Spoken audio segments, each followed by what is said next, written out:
Good afternoon. We're working our way towards Sugarloaf Mountain, and I'm going to take a break and talk a little anime. A wind named Amnesia.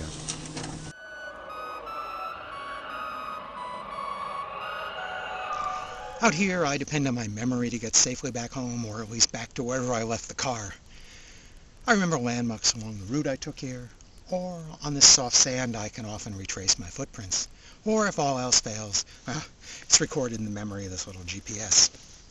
But suppose some strange wind swept away all these memories, like scouring the footprints from the sand. A Wind Named Amnesia is a post-apocalyptic action anime that simple premise. All mankind suddenly loses its memories, everything from how to operate technology, to what their names are, to how to even speak. Civilization collapses, billions die, and the remainder can't remember how to open a can of tuna fish, or even tell if that can contains tuna fish or boot polish. It's the soul of humanity stripped naked of its civilization and set open for judgment.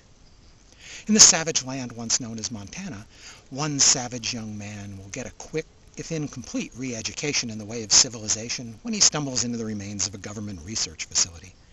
One of the facility's test subjects, Johnny, was getting the equivalent of a Krell brain boost when the wind struck, and he remembers the world of the past. With that same machine, he passes on what knowledge he can to his new friend. He names this disciple Wataru. So Wataru sets out on a journey around what used to be America, to see what once was, to see what parts of the past can or should be salvaged for the future. In San Francisco, he meets a Guardian, an artificially intelligent law enforcement mecha.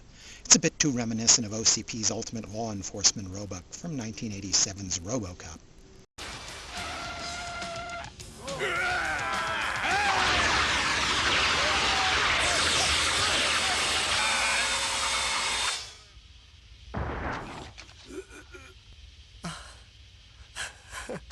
Your calmness is extremely suspicious. You're under arrest. Follow my instructions. Also in San Francisco, Wataru is going to meet Sophie, a mysterious woman in a slinky black dress who's clearly far better educated than he is. She invites herself along for the ride, without explaining exactly why she seems to have been immune to the effects of this wind, or why she wants to ride along with him.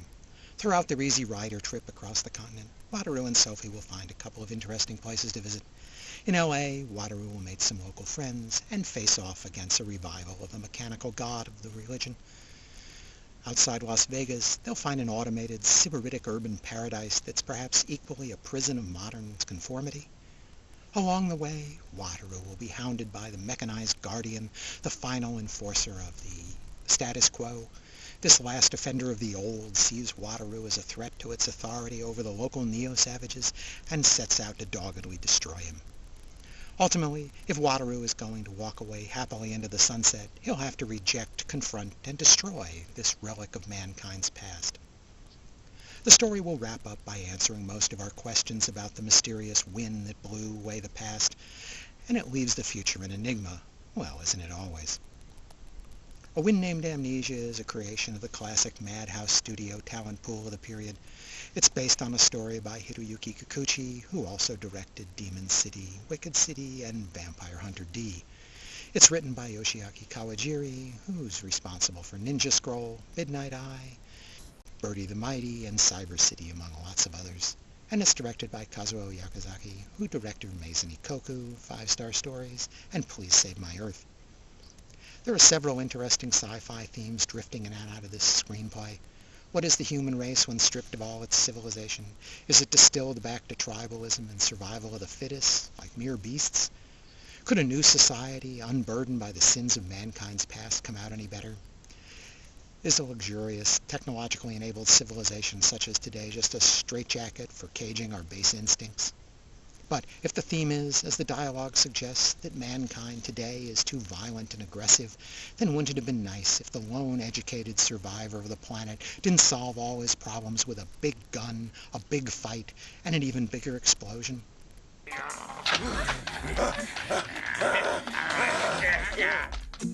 Wait, But the girl! be careful. You may not realize what's going on with these people or exactly why they're after her. They've had to make up new rules because they found the old ones are no use to them any longer. So I found the allegory to be a little muddled, and the overall storytelling came off kind of dull, enlivened only by the occasional fight scene. For some reason, I just didn't buy into Wataru as the hero of this, so I didn't really feel a lot of sympathy for him. Somehow, this journey through the wreckage of human race's alleged great achievements falls as flat as that old civilization has. The chases and the battles, and there are half a dozen in this movie, can't generate a lot of excitement without serving some higher purpose within the story. The art and animation are by Madhouse, and that means it's pretty darn good, generally superior to the OVAs of the time period, though less than you might expect from a full-featured theatrical film such as this. Don't compare this film to its contemporary films such as Akira or Kiki. However, the action scenes here are certainly fluid enough. Overall, I give The Wind Named Amnesia 3.5 stars. It just doesn't live up to the aspirations of its premise or the reputation of its creators. It's better at tossing out ideas than it is at actually developing them into a coherent theme, and I've way overanalyzed the shoot-'em-up. The Wind Named Amnesia is released in North America by USMC. The English dub is workable, though I prefer the Japanese soundtrack with English subs. And with violence and nudity, it's not something you're going to show to the kids. Thanks for listening.